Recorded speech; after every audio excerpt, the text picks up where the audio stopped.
Big basic ass back day. Let's get it cracking. What's up, guys? Larry here, getting ready to train some back. We're gonna keep it hardcore today, whatever that is.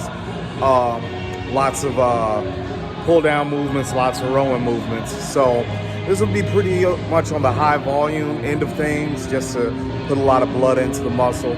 Normally this would be a leg day, but I didn't get in the 5th day that I'm trying to get in, so I just made this back day, and tomorrow will be a high volume arm day, and we'll start again all over with legs on Monday or probably Sunday. We'll see how that schedule works out. But in any event, here to work really, really hard today, and I just want to emphasize a couple of things before we get started. Number one, we're going to really work the stretch position. We're going to choose those movements that work the stretch position. And then we're gonna do a lot of rowing today. Our arms are gonna get a lot of work. Our back is gonna get double, triple the amount of work, but we can't discount the biceps roll in back training. So I just wanna re-emphasize, and you'll hear it throughout the video, try to take your biceps out of the movement. Even though you can't, try to take your biceps out of the movement.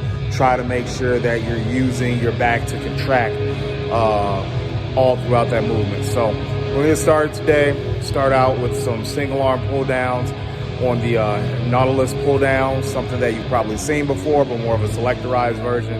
But we're gonna really try to nail that lat to get started, and then we're gonna get into some hardcore pulls and some hardcore rolling. So let's get started.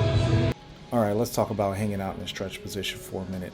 So today I picked movements where it really emphasized getting the back all the way stretched out. Particularly the lats. As you can see, I'm starting off with the Nautilus pull down, the single arm pull down. And if you have listened to any of my other videos, I explain the way that I visualize this exercise. Basically, with my elbow coming down to my hip, I'm pretending it's a cable, and I just want to pull my elbow into my hip. Now, here's the other caveat with this movement. I'm just rolling forward just a wee bit. It's not even that noticeable, but I'm rolling forward to allow my lat to be able to get stretched out. And the reason for that is that for no other reason other than what I was really taught, the back overall is really a body part that really gets worked in the stretch position. So that's why I'm emphasizing the stretch today in back movements. All right, getting up to the big work sets now, and if you've noticed, in my warm-up sets, I kind of do a thumbless grip, right? I'm not wrapping it around the bar, but it's more like this. The reason for that is I feel like I can hit my back a little bit better, and I'm just using my hands as hooks. That's one of the key parts of understanding. You just use your hands as hooks to pull the weight. It seems that whenever I use that cue, and I use that cue with other people, they're able to target their back a little bit better rather than totally wrapping their hands around the bar or any type of grip that they're using. And I got that years ago from Shawn Ray. So understand that, yes, you're gonna be using a lot of biceps, but also understand that your hands are just hooks. Your back is doing all the work. All right, let's get into it.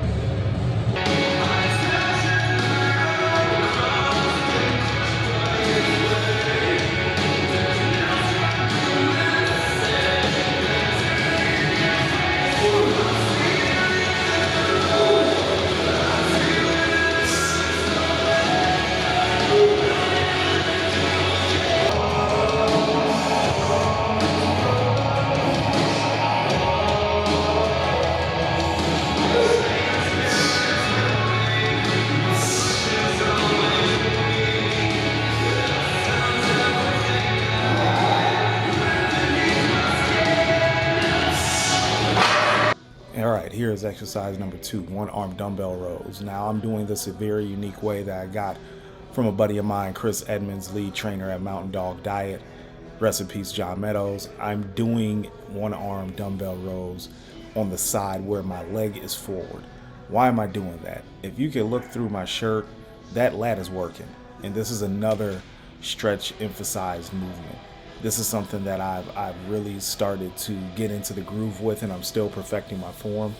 But if you notice too, I'm hanging out in the bottom position to really get that lat elongated and get it stretched out. Some of these exercises, well, all of these exercises today really emphasize that stretch. And the reason why you should always emphasize that stretch is because it will help you develop that V taper that is so, I wouldn't say desperately lacking inside of bodybuilding today, but is sorely needed to win bodybuilding shows. So even if you are just a recreational bodybuilder like I am right now, it's good to emphasize these movements so you can at least look good in a t-shirt, look good in a shirt, look good in a suit, things of that nature.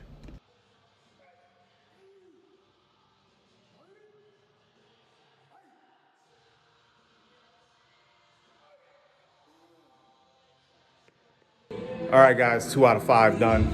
We're on to the third movement, which instead of doing free weight bent over rows, I'm handling this bad boy from Mega Mass. They're an equipment company out of Texas, I think Houston to be specific. And if you're old school enough, or if you're just an old fart enough like me, you'll remember the flex leverage pieces that you used to see ironically in Flex magazine a lot. That mimics a lot of these, and then he's expanded on it as well. So I think this is an expansion because I don't ever remember seeing this in any type of magazine. I can't say I was in the gym at that time, but I don't remember seeing this in any type of magazine. So this is gonna be a fun piece to use. We'll use another Mega Mass piece here as well, but this is a good guided weight movement. I could put a lot of effort into it and not worry about stabilization or anything like that, like I would with, say, a bent over barbell row. So I'm gonna work on this and have some fun with it. Okay, you're probably asking yourself, why did I opt for this instead of a free weight bent over barbell row or a T-bar row? The answer is pretty simple. Again, I can brace for this. Believe it or not, I don't have to worry about stabilizing, right? So I can brace against that seat and still get the effects of free barbell rowing. This is a very effective movement, and if you have access to it, I highly advise that you find some way to put it into your routine. I'm going to tell you right now, the weight that you see on that machine is very heavy, right? It is very heavy. So the guy that made this in Houston, I believe, really did his homework. And also, I can emphasize the stretch on here as well, because when I totally let my lats pull out and I'm pulling back, I'm not touching that bottom spring that you see right there. And the reason for that is that it's just a safety mechanism. So like I said, the guy that made these machines, he really did his homework. I mean, he really did.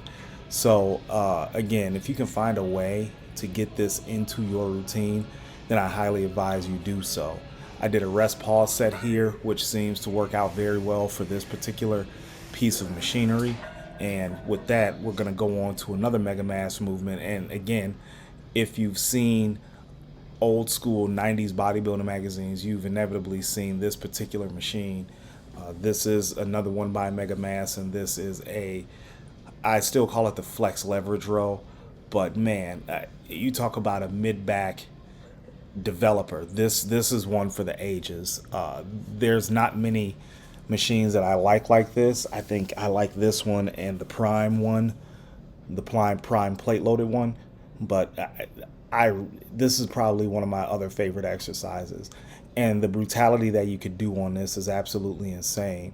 You could do cluster sets, you could do drop sets, you could do all that. Again, making sure that I get that stretch, get that muscle elongated out. That was the goal of today, to do all of that. And then to finish off, I went into some stiff arm pull downs with a rope. And again, just to get that stretch.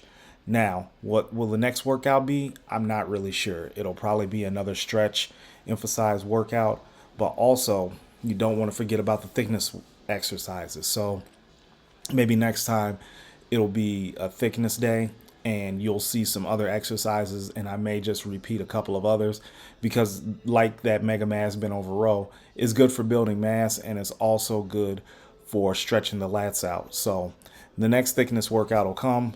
I will absolutely record that and bring it to you. But hopefully some of this stretch talking will get you to rethink some of your own training and movement selection. Good one today. Big dog did it. So got my bat signal, headed home, and gonna recover and get ready for the work day. But again, guys, don't always fall for the shiny new object. I get everything is like, a lot of people are excited about just working in that stretch, and it's great, but you got a whole phase of movement you got to work through. So hope you picked up some good back training tips. I was glad to help share it because back is one of my favorite body parts to train and actually one of my better body parts. So hope you picked something up. If you did, leave a comment below and let me know. Until next time, we'll see you soon.